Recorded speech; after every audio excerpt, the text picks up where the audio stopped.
C'est 20%. 20%, c'est la part de la population qui présentera au cours de sa vie un trouble mental.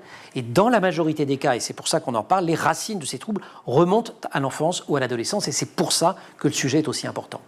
Absolument. D'abord, un grand merci pour votre invitation. Oui, les chiffres que vous donnez sont inquiétants. C'est l'introduction de cet ouvrage, finalement, un état des lieux de la santé mentale de l'enfant et de l'adolescent. Et ce qu'on constate, c'est des taux de prévalence des troubles mentaux qui sont assez élevés, du moins en augmentation. Et on voit aujourd'hui qu'avec les chiffres publiés par Santé publique France, la santé mentale des enfants et des adolescents continue de se dégrader. Et ces maladies mentales, elles ont une particularité dans nos vies, c'est que ce sont les seules qui se déclenchent aussitôt dans la vie. Il y a quelques maladies chroniques, je mets le handicap à côté, je parle des maladies qui s'acquièrent quelque part.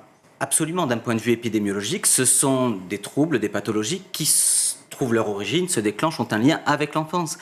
Alors, c'est une particularité qui doit nous alerter et en même temps nous pousser à l'intervention. C'est-à-dire que de ce fait, on a des leviers pour intervenir au plus tôt auprès des enfants et des adolescents.